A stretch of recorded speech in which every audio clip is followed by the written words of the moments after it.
अस्सलामुअलैकुम दोस्तों, मैं आपका दोस्त एम उस्मान अपने YouTube चैनल इन्फो ऑनलाइन में एक और वीडियो के साथ हाजिर हूँ। दोस्तों, अगर आप UAE के अंदर मौजूद हैं और आप यहाँ पर कोई ऐसा जुर्म करते हैं कि जिसकी वजह से आपको जेल हो जाती है और जेल होने के बाद आपको टर्मिनेट कर दिया जाता है, या दोस्तों आप किसी गलत तरीका से भाग कर अपनी कंट्री में चले जाते हैं, या आप UAE से लोन लेते हैं, अपनी कंट्री में जाते हैं, वापस नहीं आते और आपको बैन कर दिया जाता है, या दोस्तों आपका UAE के अंदर मेडिकल अनफिट हो जाता है, यानी दोस्तों आपका जो वीज़ा के लिए मेडिकल किया जाता है वो आपका फेल हो जाता है और आपको बैन किया जाता है, तो क्या ऐसी सूरतों में आप दोबारा UAE के लिए वापसी कर सकते हैं? अगर कर सकते हैं दोस्तों, तो आपको कौन से स्टेप फॉलो करने होंगे, या आप अपनी कंट्री के अंदर रहकर दोबारा वापसी नहीं कर पाएंगे? ये तमाम दोस्तों इन्फॉर्मेशन आज की वीडियो में पूरी डिटेल के साथ आपके साथ मैं शेयर करने वाला हूँ। वीडियो बहुत इंपॉर्टेंट है, बहुत ज़्यादा लोगों का इसके बारे में दोस्तों सवालात आते हैं, तो इस वीडियो को आपने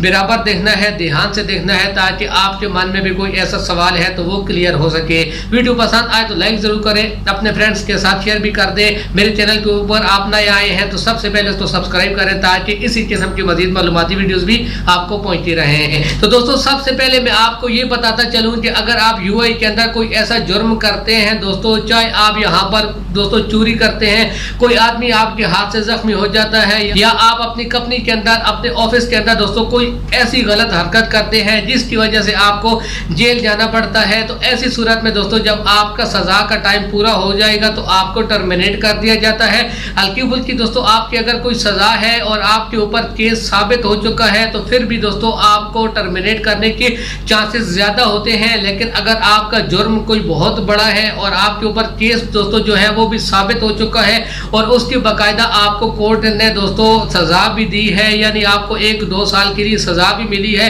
तो ऐसी सूरत में दोस्तों आप जैसे ही जेल से बाहर आएंगे कोई आदमी आपको UAE में कबूल करने वाला नहीं होगा, तो आपको अपनी कंट्री के लिए दोस्तों वापस भेज दिया जाएगा, यानी दोस्तों आपको पक्का UAE से ब्लैक लिस्ट कर दिया जाता है, या आप अपनी कंट्री में वापस किसी गलत तरीके से दोस्तों, यानी आप कोई इलीगल तरीके से कोई दूसरा रास्ता अख्तियार करके अपनी कंट्री में भाग चुके हैं, तो ऐसी सूरत में तो आप दोस्तों UAE के लिए ऑलरेडी ब्लैक लिस्ट करार दिए जाते हैं। अगर दोस्तों ऐसी सूरत आपकी है तो ये आपका दोस्तों जो टर्मिनेशन है, यानी दोस्तों ऐसी सूरत में जो आपका ब्लैक लिस्ट के ऊपर नाम आया हुआ है ये आप नहीं निकाल सकेंगे। अगर आपके दिल में किसी टाइम UAE में वापस आने का ख्याल है तो आप UAE में एंट्री नहीं कर पाएंगे, चाहे आप दोस्तों विजिट वीज़ा लेकर आने की ख्वाहिशमंद हैं, चाहे आपको एम्प्लॉयमेंट वीज़ा लेकर आने की ख्वाहिशमंद है, चाहे आप वापस आकर UAE के अंदर कोई बिजनेस करना चाहते हैं, आपकी वापसी नहीं हो पाएगी, क्योंकि दोस्तों आपका नाम जो है वो गवर्नमेंट की लिस्ट में ब्लैक लिस्ट कर दिया जाता है। इसके बाद वो लोग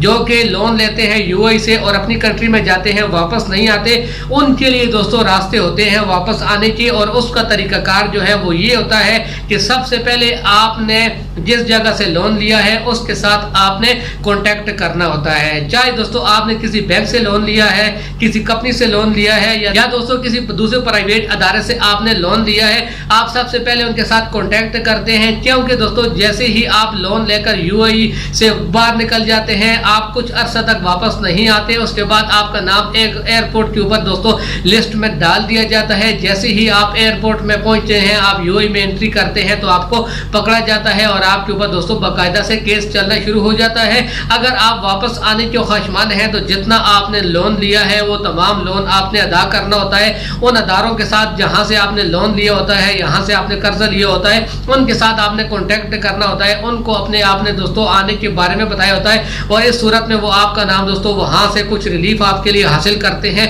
आप एंट्री करते हैं UAE के अंदर और उनका दोस्तों जिनका आपने कर्जा देना होता है वो अदा करके आप UAE में रह सकते हैं कानूनी तरीके से। लेकिन कुछ दोस्तों पेपर वर्क होता है जो कि आपको पूरा करना होता है, उसके ऊपर आपने दोस्तों बाकायदा साइन करने होते हैं, उसके ऊपर कुछ हलफनामे वगैरह होते हैं जिनके ऊपर आपने साइन करने होते हैं। उसके बाद आप UAE में दोस्तों रह सकते हैं, आप वीज़ा भी लगा सकते हैं, आप कोई बिजनेस करना चाहें तो बिजनेस भी कर सकते हैं, लेकिन सबसे पहले आपको लोन अदा करना होगा। और सबसे आखिर में दोस्तों जो कि ज्यादा लोगों के साथ मसला बनता है कि UAE में आते हैं, मेडिकल अनफिट हो जाता है, किसी न किसी रीजन की वजह से ज्यादा लोगों का दोस्तों जो मेडिकल अनफिट होता है वो उनकी चेस्ट का जब एक्सरे किया जाता है तो वहां पर दोस्तों दाग आ जाते हैं। तो ऐसी सूरत में दोस्तों उनकी जो ओल्ड टीबी होती है या कोई और ऐसी बीमारी होती है जिसकी वजह से मेडिकल अनफिट हो जाता है, अपनी कंट्री में उनको भेज दिया जाता है और बाकायदा उनका आई स्कैन भी किया जाता है और दोस्तों उनको बैन कर दिया जाता है यूएई में वापस आने के लिए। दोस्तों इस सूरत में आपको मैं ये बताता चलूं कि इसके जो चांस होते हैं यानी आपके वापस आने के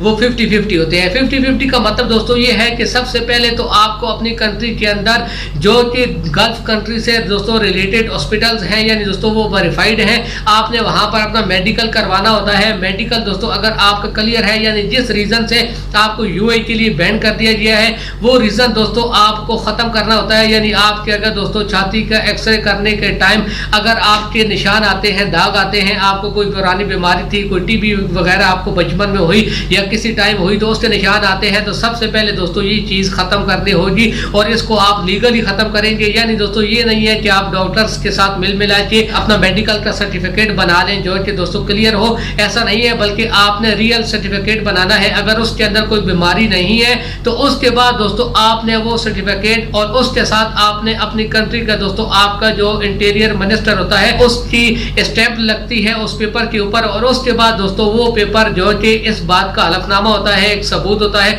और उसमें बाकायदा डॉक्टर के दोस्तों साइन होते हैं। उसमें डॉक्टर की तरफ से एक एप्लीकेशन भी होती है जिसमें ये लिखा हुआ होता है कि ये मरीज जिस रीजन से अनफिट कर दिया गया था अब इसका ये रीजन खत्म है। तो आपने वहां पर अपनी कंट्री के अंदर फिर यूएई एम्बेसी जो होती है वहां पर अगर कॉन्सुलेट है आपकी कंट्री के अंदर, यूएई कॉन्सुलेट मौजूद है तो वहां पर दोस्तों फिर आपने उसको सबमिट करवाना होता है, जमा करवाना होता है। उसके बाद दोस्तों वो फिर इस चीज के ऊपर गौर करते हैं। उस चीज को दोस्तों प्रोसेस में कुछ अर्सा रहने के बाद अगर वो समझते हैं कि आप इस काबिल है कि आपका नाम उस लिस्ट से खारिज किया जाए तो फिर वो दोस्तों उसके बाद आपका नाम खारिज कर दिया जाता है और आपको बाकायदा इन्फॉर्म भी कर दिया जाता है। लेकिन अगर उनको जरा से भी डाउट होता है दोस्तों तो फिर आपका नाम उस जरिए रहता है, यानी दोस्तों आप यूएई में वापस आने के काबिल नहीं होते। लेकिन आप विजिट वीजा हिल चाहे लेकर क्यों ना आने के ख्वाहिशमंद हो दोस्तों आप यूएई में एंट्री नहीं कर पाएंगे। आपके हर किस्म की दोस्तों एंट्री यूएई के लिए ब्लॉक होती है। आप किसी भी किस्म के वीजा लेंगे, आप ट्राई करेंगे, चाहे आप यहाँ पर आकर बिजनेस करना चाहते हैं, चाहे आप एम्प्लॉयमेंट वीजा लेकर आना चाहते हैं, चाहे आप दोस्तों एज ए टूरिस्ट आकर यहाँ पर घूम फिर कर वापस जाने के ख्वाहिशमंद होते हैं, तमाम सूरतों में